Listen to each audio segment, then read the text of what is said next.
Izin Bapak Ibu, saya mengambil salah satu di antara syarah seorang ulama, Syekh Muhammad Shalih Al-Utsaimin, ulama Arab Saudi, yang ketebalan syarahnya itu semuanya ada 6 jilid. Ini yang saya bawa di jilid yang kelima. Karena pagi ini saya melihat momen pilkada yang akan berlangsung ini, menurut hemat saya bisa menjadi sarana bagi kita untuk menambah kebaikan pahala dengan lisan yang ingin kita sampaikan kepada orang.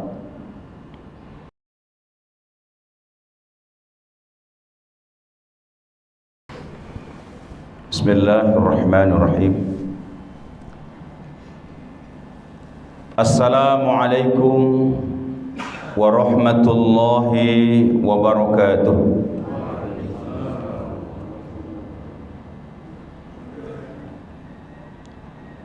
Alhamdulillahi rabbil alamin.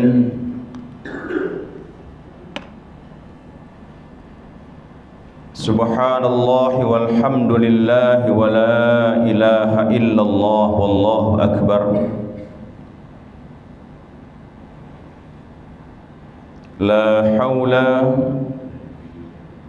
wa la quwwata illa billahil aliyyil azim.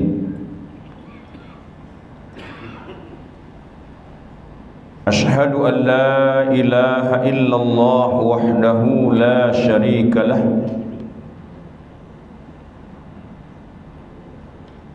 Wa ashhadu anna Muhammadan abduhu wa rasuluh alladhi la nabiyya ba'da.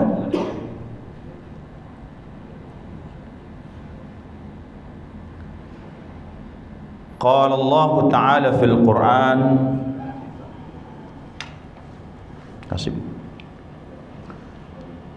A'udzu billahi as-sami'il 'alim minasy syaithanir rajim. Ya ayyuhalladzina amanu taqullaha wa qulu qawlan sadida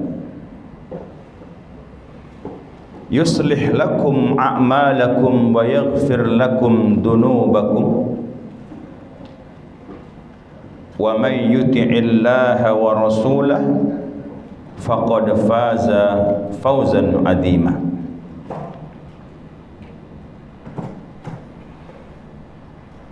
Wa qala an-nabiy sallallahu alaihi wasallam, man kana yu'minu billahi wal yawmil akhir falyaqul khairan aw liyasmut. Sadaqallahul azim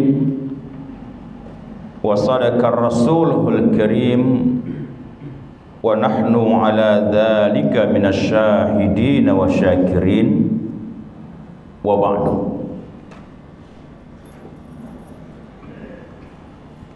Bapak Ibu, orang tua kami, para ustadz dan tuan-tuan guru, jemaah yang Allah muliakan.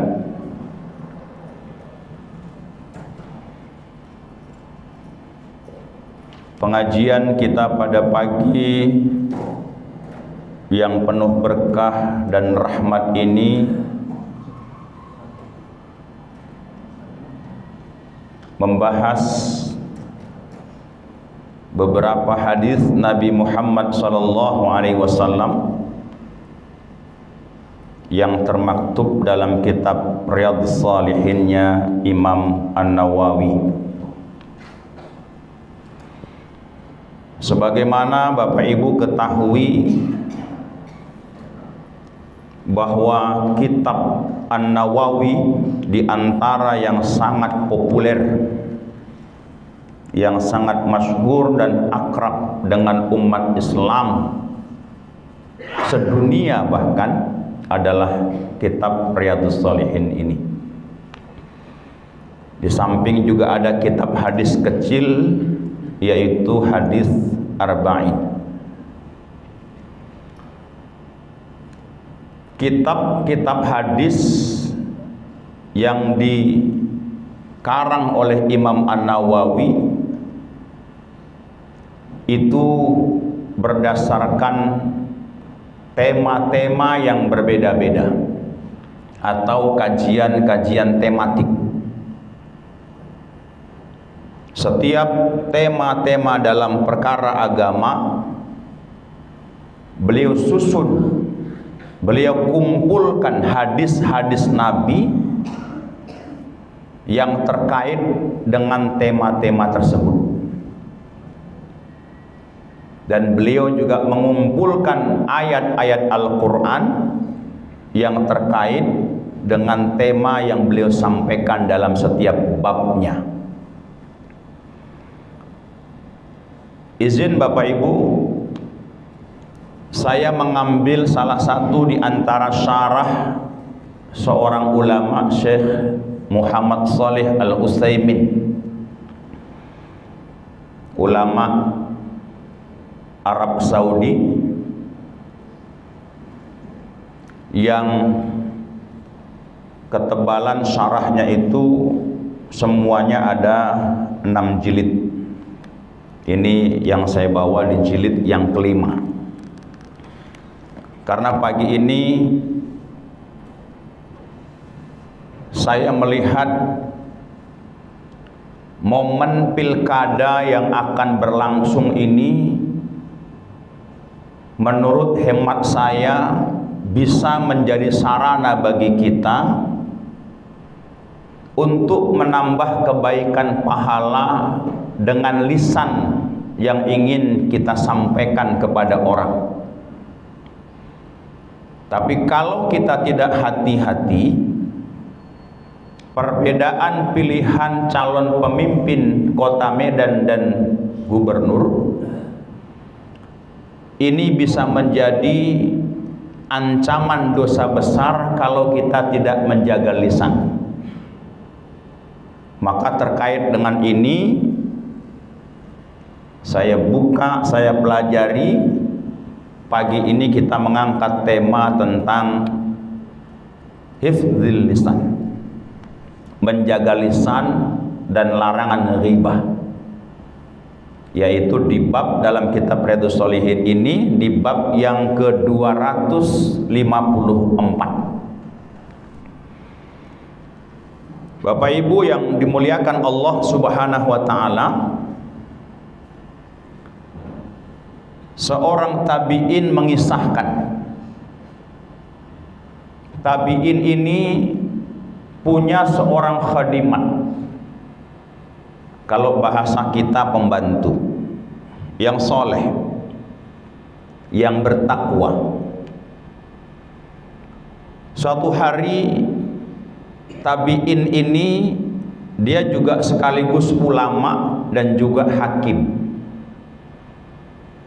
Dia minta tolong kepada khadimatnya untuk pergi ke pasar, pergi ke pajak, membeli sesuatu yang baik dari kambing untuk dimasak. Tanpa menyebutkan yang terbaik itu kepalanya, kakinya, hatinya, daging kulitnya, tidak. Tapi dia serahkan kepada khadimatnya apa yang terbaik dari kambing itu. Khadimatnya ini pergi ke pajak, dibelilah semua dari pedagang kambing satu jenis, yaitu lidahnya. Keesokan harinya, tabi'in atau ulama dan juga hakim ini kembali meminta tolong kepada khadimatnya untuk kembali ke pajak, ke pasar, membeli yang terburuk dari kambing. Hari pertama dia minta tolong yang terbaik dari kambing, dia beli lidah. Hari kedua dia minta tolong kepada khadimatnya untuk membeli yang terburuk dari kambing. Apa yang dibelinya, Bapak Ibu? Bisa ditebak? Lidah. Kata tabi'in ini, kemarin aku minta tolong kepadamu untuk membeli yang terbaik dari kambing, kau beli lidah. Hari ini aku minta tolong kembali kepadamu membeli yang terburuk dari kambing, kau beli juga lidah. Apa maksudnya? Kata khadimat ini, wahai Tuan, sebab karena lidah inilah seseorang itu bisa terpuji di hadapan Allah, dan sebab karena itu orang ini bisa dimasukkan oleh Allah Subhanahu wa ta'ala ke dalam surga. Tapi sebab karena lisan ini pula lah orang itu bisa hina di hadapan Allah Subhanahu wa ta'ala, yang mungkin dia tak sadari dia hina di hadapan Allah. Dan sebab karena lisan ini pula Allah campakkan seseorang itu ke dalam neraka, yang mungkin dia pun tak menyadari kalau sebab karena lidah inilah Allah campakkan dia ke dalam neraka. Tabi'in ini menuturkan hal yang lain terkait dengan masalah lisan ini. Kata tabi'in ini, setiap kali aku membuat majelis ilmu, ada seorang anak muda yang setiap kali majelis ilmu dibuat, anak muda ini datang. Tapi yang membuat aku heran adalah hanya anak muda inilah setiap ada majelis ilmu yang belum pernah bertanya dan belum pernah berkomentar. Dari semua mereka yang duduk di majelis ilmu itu sudah pernah bertanya, paling tidak berkomentar. Padahal selama ini kalau ada orang yang berdebat dengan saya tentang kebenaran agama, ingin menyalahkan agama, orang tak bisa menyalahkan agama di hadapan dia. Tabi'in artinya orang yang faqih dalam ilmu agama, dan dia hakim, tentu jago dia ngomong. Tapi anak muda ini ketika dia menyampaikan argumen saat aku tanya, membuat saya terdiam. Dia pun tanya, mengapa sepanjang engkau ikut dalam majelis yang kita buat ini, yang aku buat ini, kau tidak pernah bertanya dan kau tidak pernah berkomentar? Ini jangan dipahami salah Bapak Ibu ya, lantas Bapak Ibu nggak mau tanya kalau ada yang mau ditanya. Apa jawabannya? Wahai Syekh, wahai Tuan, Allah Subhanahu wa ta'ala menciptakan kepada diri saya dua telinga, satu lisan, agar saya banyak menggunakan telinga saya untuk mendengar daripada mulut saya untuk berbicara. Dua telinga diciptakan oleh Allah bukan tanpa pelajaran, agar lebih banyak kita mendengar daripada kita berbicara. Jujur kita jawab Bapak Ibu, mana yang lebih enak kita gunakan, yang lebih sering kita gunakan? Telinga untuk mendengar atau mulut untuk bercakap? Mulut untuk bercakap. Umumnya fitrah manusia itu lebih suka menerima daripada memberi. Maka menerima gak perlu dilatih, memberi perlu dilatih. Alladzina yunfiquna fis sarai wad dara. Ciri orang bertakwa itu apa? Melatih, membiasakan setiap hari dia berinfak, memberi. Kalau masalah keinginan mau ngomong di mana saja, lisannya gak perlu dilatih, memang bawaannya mau ngomong. Tapi mendengar, ternyata Bapak Ibu, mendengar ini perlu dilatih. Tentu mendengarkan yang baik perlu dilatih. Kita ambil contoh Bapak Ibu ya. Saya nggak tahu ini persisnya. Bapak Ibu jemaah yang duduk pagi ini, kita semuanya ini, dibandingkan dengan semua jamaah yang ikut sholat subuh berjamaah, mana yang lebih banyak, kita yang duduk atau mereka yang pulang? Mana yang banyak Pak? Yang laki-laki lalu berimbang. Hah? Banyak duduk kan? Alhamdulillah. Berarti alhamdulillah di Al-Furqan ini sudah lebih banyak yang terlatih telinganya untuk mendengar.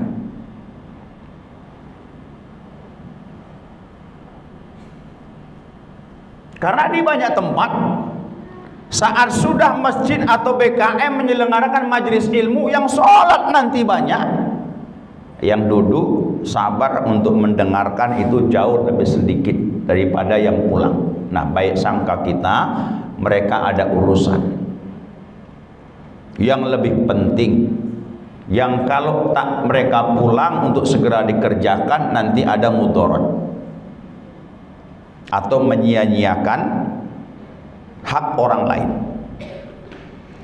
Nah, Bapak Ibu yang Allah muliakan, Imam Abu Hatim Ibnu Hibban Al-Busti berkata, jadi syarahnya Shalih Al-Utsaimin ini alhamdulillah sudah saya ringkas dalam catatan saya. Kata Imam Abu Hatim, orang yang cerdas adalah orang yang lebih banyak mempergunakan kedua telinganya daripada mulutnya. Tadi tabi'in, ini sekarang Imam Abu Hatim. Jadi kata beliau, salah satu di antara ciri orang yang cerdas itu adalah orang yang banyak menggunakan telinganya untuk mendengar daripada lisannya. Kalau kita merasa belum, maka kita perlu mujahadah, perlu bersungguh-sungguh untuk menggunakan telinga kita lebih banyak mendengar, melatih. Apa di antara contohnya? Masjid kita ada majelis ilmu Rabu malam Kamis setiap Ahad subuh. Kita ajak telinga kita untuk mendengar. Kita punya handphone, terlalu banyak suara yang keluar dari handphone kita ini. Sosial media kita, mau Facebook, mau Instagram, mau TikTok, mau YouTube, itu semuanya mengeluarkan suara, sebagian besarnya. Baik di IG, baik di Facebook, baik di TikTok, baik di YouTube. Kalau kita mau menggunakan telinga kita untuk mendengarkan yang buruk, tak terhitung berapa jumlahnya. Tapi di sosmed kita ini juga banyak yang baik untuk didengarkan.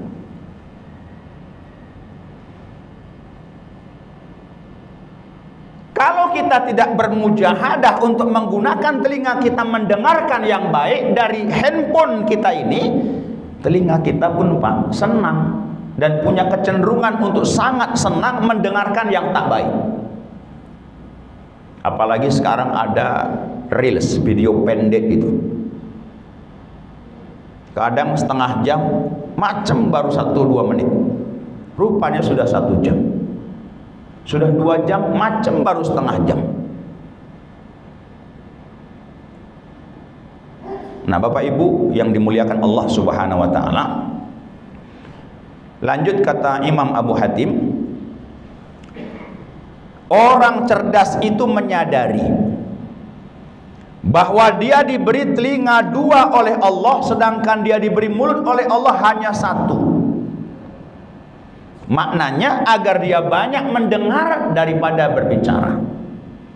Dan orang itu tidak akan pernah menyesal dari apa yang didiamkan, tapi orang banyak menyesal sebab karena apa yang diucapkan.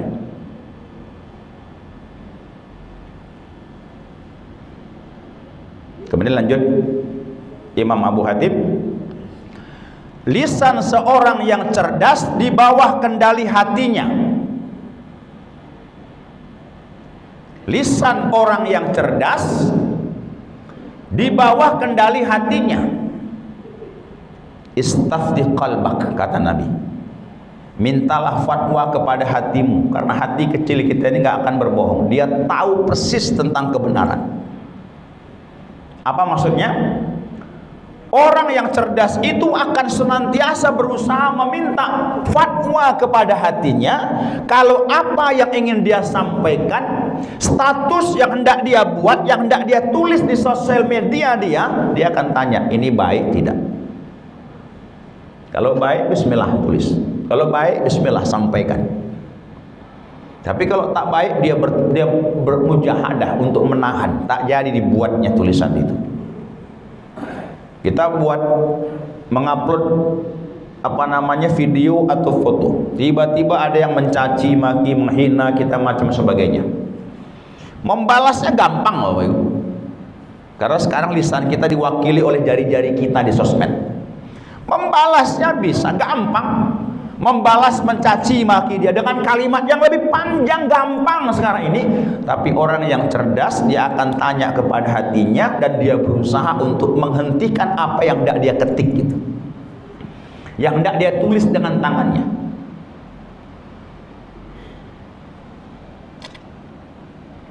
Kemudian kata Imam Abu Hatim, adapun orang yang bodoh, hatinya di bawah kendali lisannya. Sebaliknya, maksudnya apa?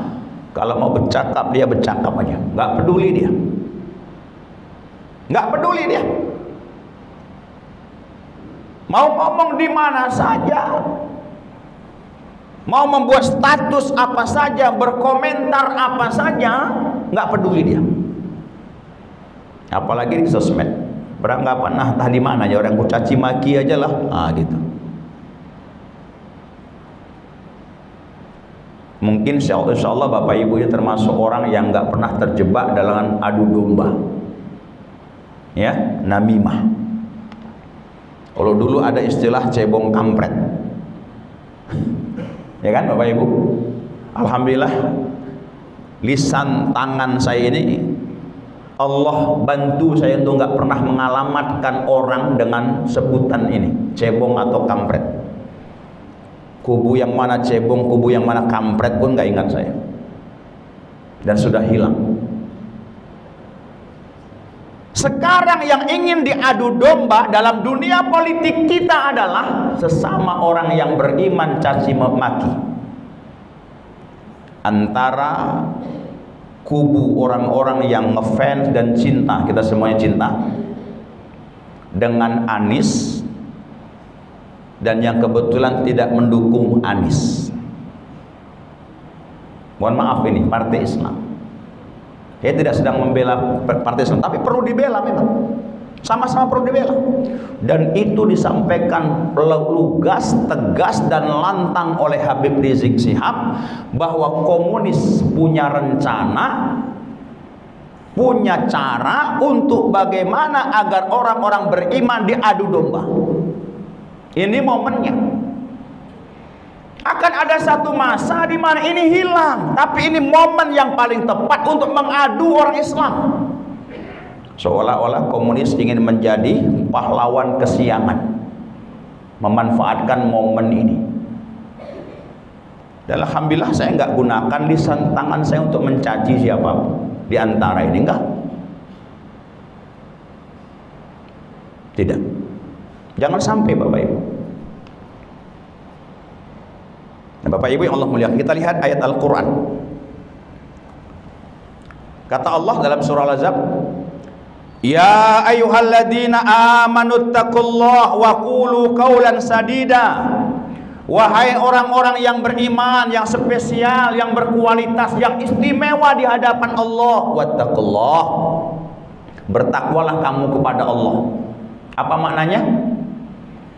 Kamu sedang sendirian, kamu sedang dalam keramaian, kamu di dunia nyata, kamu di dunia maya, di sosial media, bertakwalah kamu kepada Allah Subhanahu wa ta'ala.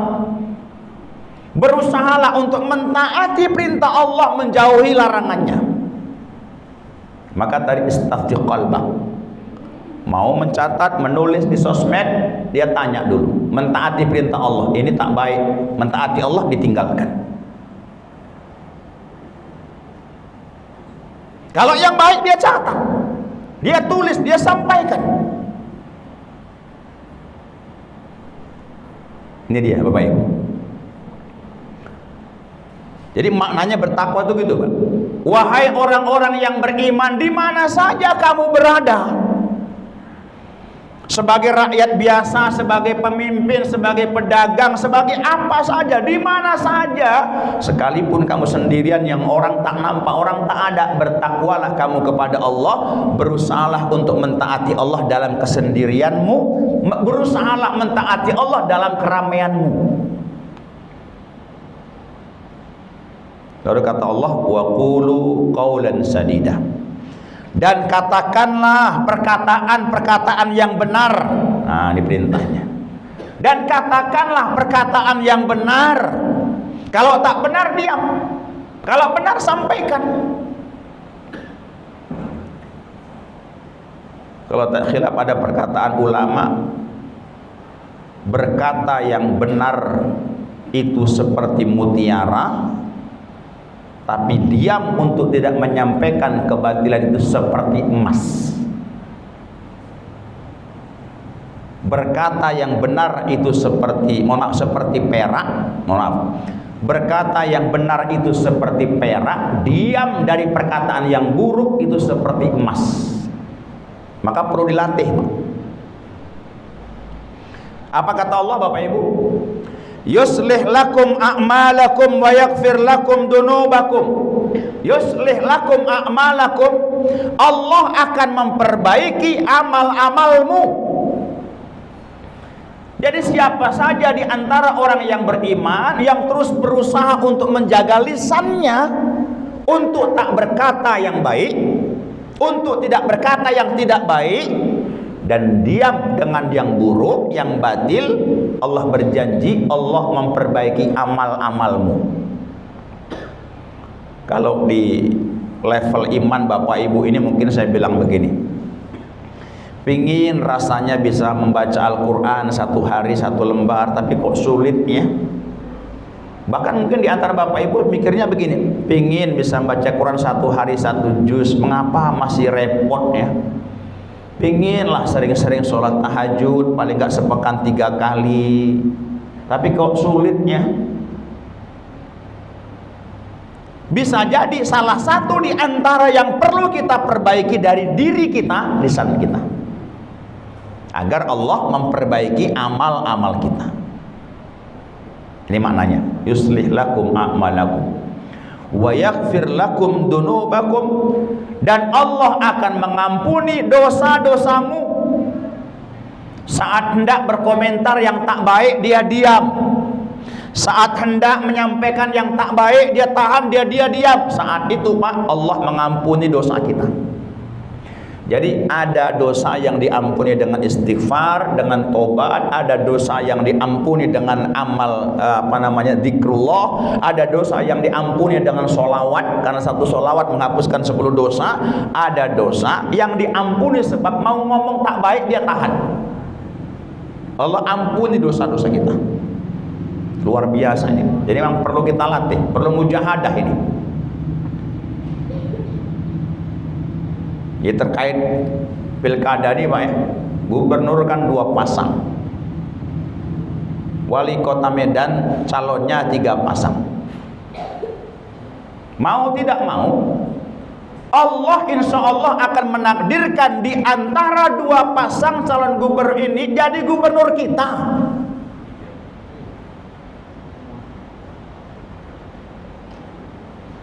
Salah satu pasang insya Allah pasti jadi gubernur kita. Bapak yang ngefans ke A, bapak yang ngefans ke B, saya nggak sebut angka ya, silahkan saja. Tentu tolak ukurnya kita pandang dari 2 calon ini dengan kaidah, kalau ada calon pemimpin yang baik sama tak baik, kita pilih yang baik. Kalau ada calon pemimpin yang baik sama yang baik, kita pilih yang lebih banyak kebaikannya. Kalau ada calon pemimpin yang dalam pandangan kita tak baik sama tak baik, kurang-kurang baik ini, jangan pilih hanya golput, pilih yang paling ringan keburukannya. Jangan mengkampanyekan golput. Kalau ada yang HTI memang begitulah HTI. Mohon maaf ini kalau ada yang HTI di sini. Bagi HTI demokrasi itu haram, masuk bilik suara haram, mati masuk neraka lah menurut dia itu.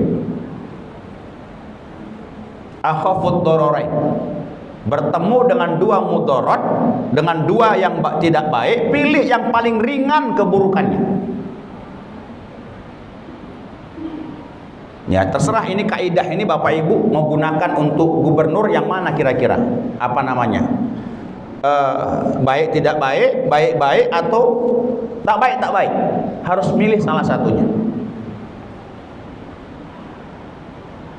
Nah, syukurnya kita, ini hemat saya Pak ya, syukurnya kita kalau di Kota Medan calon wali kota kita ini dalam pandangan saya ini orang-orang baik. Mohon maaf ini ya, soalnya ada yang punya penilaian beda dengan saya. Menurut saya baik-baik, tapi kaidahnya mengajarkan salah satu pasangan yang harus menjadi pemimpin, pilih yang paling baik dari yang baik-baik ini. Jangan Pak menggunakan lisan kita untuk mencaci maki, menghina orang lain, menyebutkan tentang aib-aib kelemahan orang lain. Bagaimana caranya? Kalau dalam pandangan kita calon pemimpin inilah yang paling baik menurut kita. Mungkin ada yang mengatakan bagi saya A, bagi saya B, bagi saya C, begitu. Sampaikan saja Pak calon Bapak Ibu itu kepada orang kebaikan-kebaikannya tanpa harus menyebutkan, memburuk-burukan pasangannya.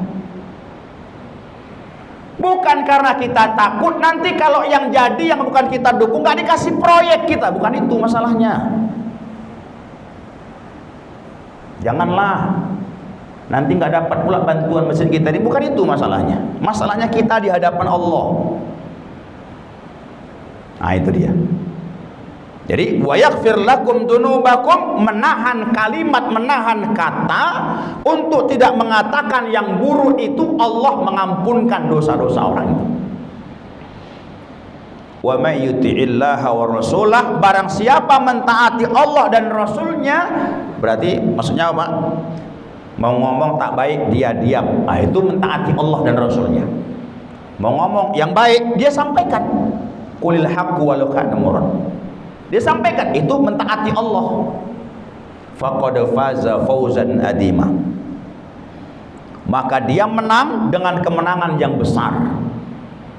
Tadi saya katakan di awal Pak ya, tidak ada orang yang menyesal dari sikap diamnya, tapi banyak orang yang menyesal dari apa yang diucapkannya.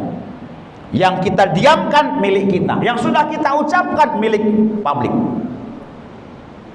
di mana saja. Bapak Ibu yang Allah muliakan, nah kita lihat hadis utama, hadis pertama dalam bab menjaga lisan ini. Saya baca dari semua hadis-hadis ini, hadis-hadis yang lain itu menguatkan, ya, menguatkan tentang fadilah keutamaan menjaga lisan. Hadis utamanya ini. An Abi Hurairah radhiyallahu anhu an Rasulullah sallallahu alaihi wasallam qala man kana yu'minu billahi wal yaumil akhir, barang siapa yang beriman kepada Allah dan hari akhir, falyaqul khairan aw liyasmut. Bapak Ibu, Allah menyandingkan antara iman kita dengan falyaqul khairan aw liyasmut. Apa maknanya? Penjelasannya, pelajarannya, kualitas orang yang beriman itu bisa dilihat, ditandai, dinilai dengan apa yang keluar dari lisannya atau apa yang didiamkan. Jadi kalau orang itu kualitas imannya semakin baik, dia dibantu oleh Allah untuk mengamalkan hadis ini, karena pilihannya dua Pak. Pilihannya falyakul khairan aw liyasmut. Hendaklah dia berkata yang benar atau diam. Kalimat di sini bukan falyakul khairan wa liyasmut, bukan dan, tapi au, pilihan. Jadi orang yang beriman itu, yang betul-betul beriman, hidup ini sebentar, besok akan mati, rambut sudah mulai putih nih, Saya pun udah nggak terhitung lagi uban saya ada berapa ini. Jangankan di kepala, di jenggot aja udah nggak terhitung lagi putihnya. Yakin kita akan mati, tapi kita yakin pula bahwa setelah mati ini nggak habis perkara. Disitulah pertama mahkamah Allah Subhanahu wa Ta'ala. Dan bukankah orang yang mendapatkan su'ul khatimah, dia juga mendapatkan adab kubur. Orang kalau sudah mendapatkan adab kubur, dia nggak dapat naungan Allah di padang mahsyar. Kalau orang nggak dapat naungan Allah di padang mahsyar, tempat terminal akhirnya neraka. Bisa jadi salah sebabnya yang membuat orang su'ul khatimah karena lisannya yang tidak terjaga.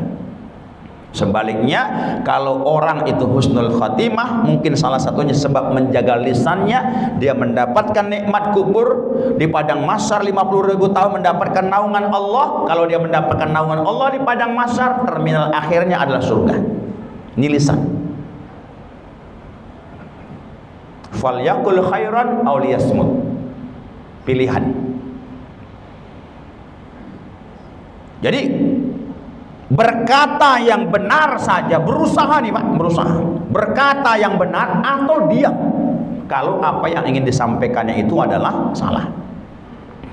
Nah, Imam An-Nawawi menyebutkan dalam bab ini adalah apa namanya, meninggalkan ghibah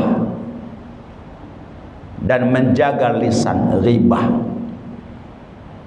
Nabi bersabda, disebutkan dalam awal penjelasan oleh Syekh Shalih Utsaimin dalam buku ini, kata Nabi begini, tahukah kalian apakah itu ghibah?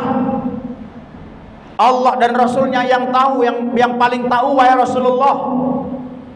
Ghibah itu adalah engkau menyebutkan keburukan orang lain yang orang lain itu kalau mendengar dia tak senang. Bapak Ibu ya, ghibah itu menceritakan keburukan orang lain yang kalau orang itu mendengar apa yang kita bicarakan dia tak senang. Sahabat nimpali bertanya, ya Rasulullah, bagaimana kalau yang disebutkan itu memang ada pada dirinya? Kata Nabi, itulah ghibah.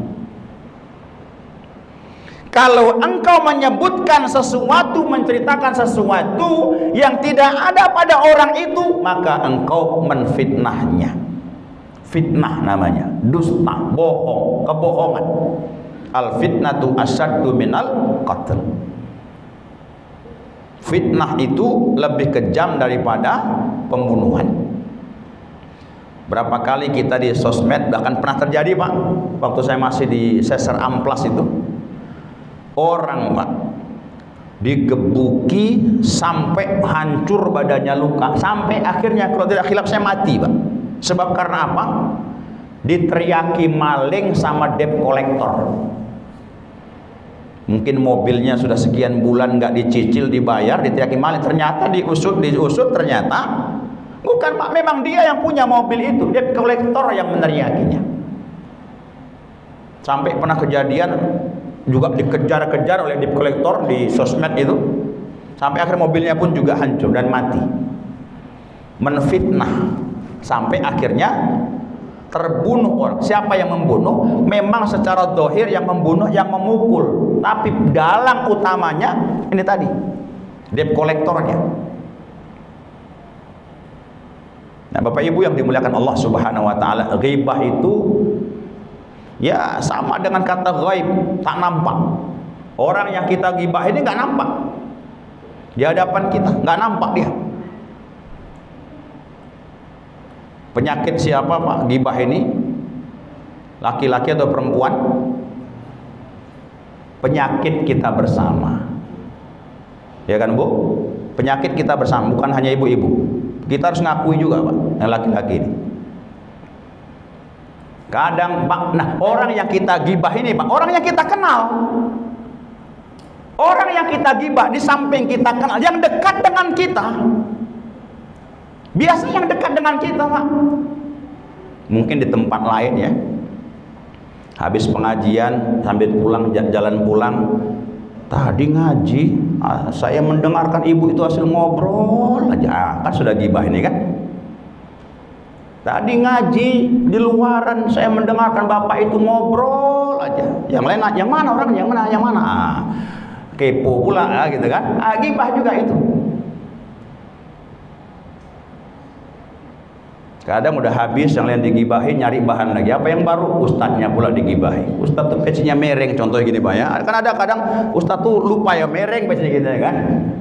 Nah, sampai di luar jadi bahan gibahan sama jamaahnya gitu. Atau juga ustadz juga tidak kalah hebatnya kadang menggibahi orang. Apalagi musim pilkada ini Pak, ustadz pun ada juga yang diboking. Diboking ustadz sama kami ya, 3 bulan ini DP-nya ninasat. Ada juga yang begitu.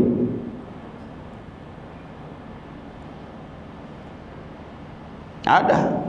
Akhirnya apa yang terjadi? Ya sudahlah, dengan lisannya dia kampanyekan calonnya, kemudian dia buruk-burukan paslon lain.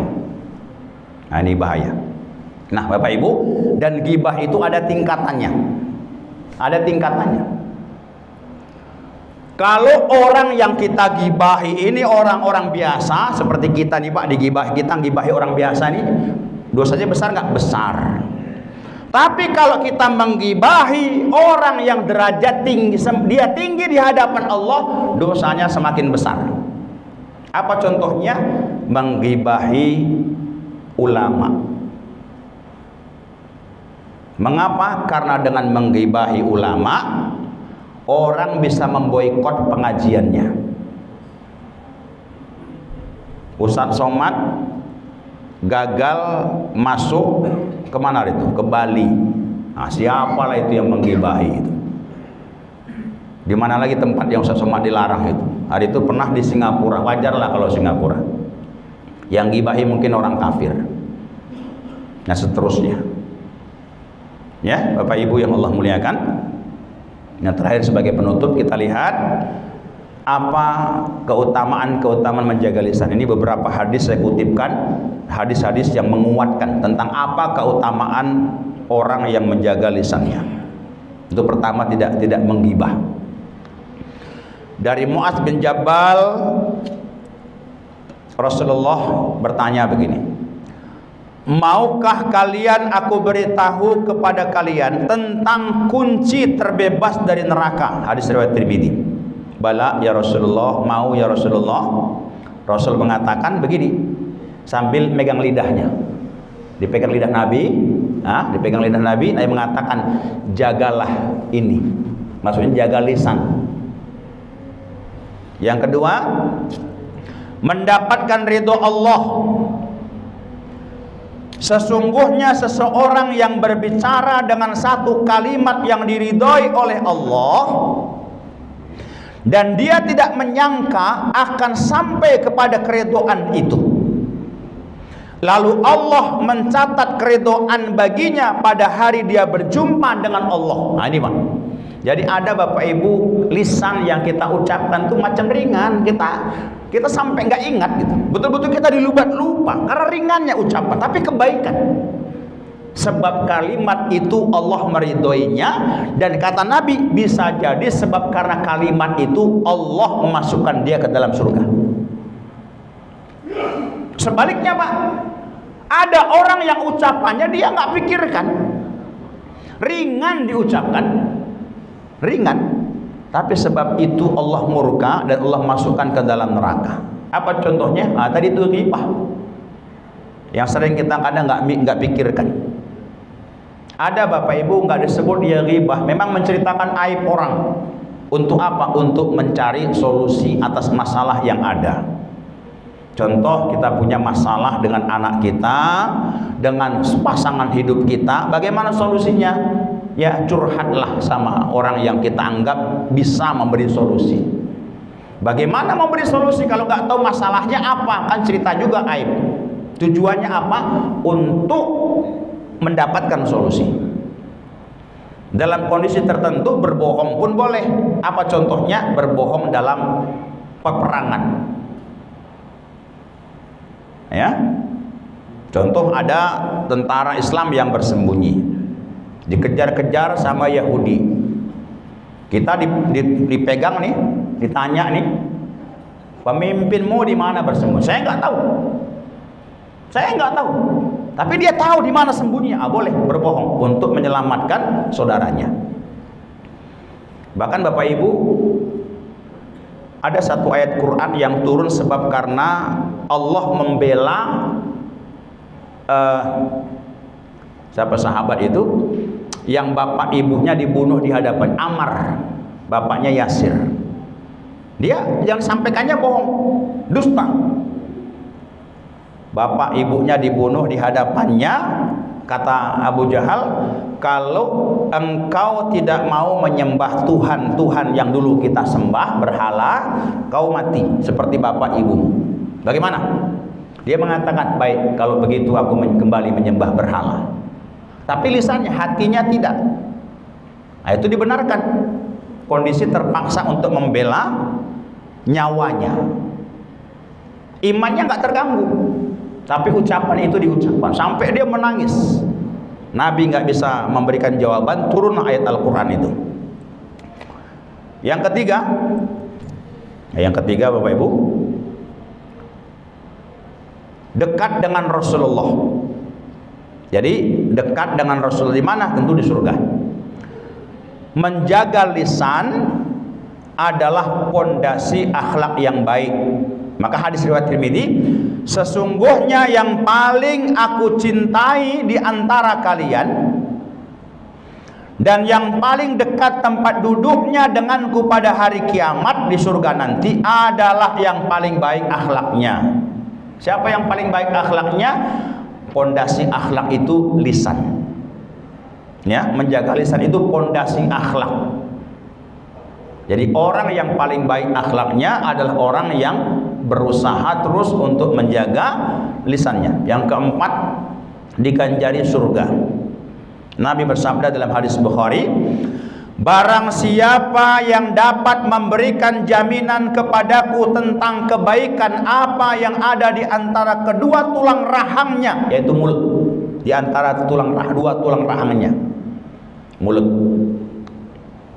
ya, atau lidah, serta di antara kedua kakinya, yaitu kemaluan. Orang yang bisa menjaga mulutnya, orang yang bisa menjaga kemaluannya, apa kata Nabi?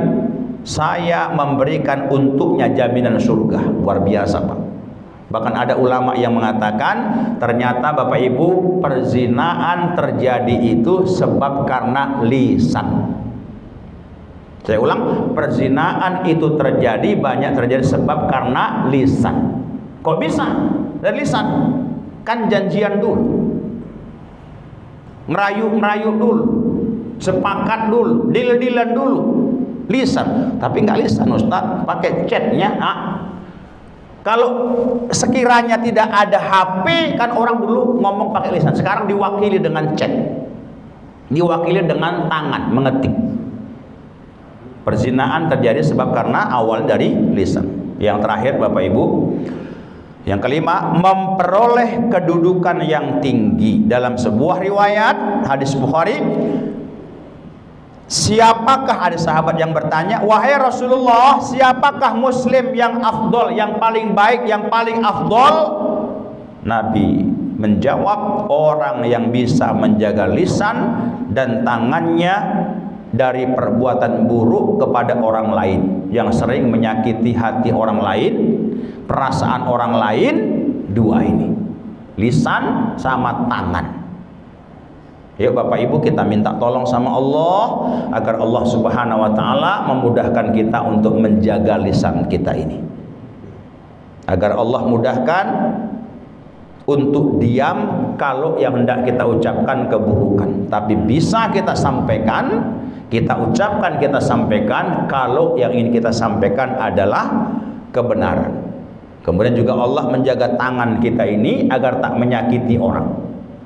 Yang menyakiti bukan hanya memukul, Pak, ya, mengambil benda yang bukan milik kita. Nah, barangkali Bapak Ibu, ini saja kalimat kata yang dapat saya sampaikan. Mudah-mudahan ada manfaatnya. Kalau ada kebaikan, kebenaran datang dari Allah Subhanahu wa taala. Di sana sini banyak kekurangan, inilah kelemahan pribadi saya. Mohon maaf Bapak Ibu, kita sudahi dengan lafaz hamdalah. Alhamdulillahirabbil alamin. Subhanakallahumma wa bihamdik asyhadu an la ilaha illa anta astaghfiruka wa atubu ilaik. Assalamualaikum warahmatullahi wabarakatuh.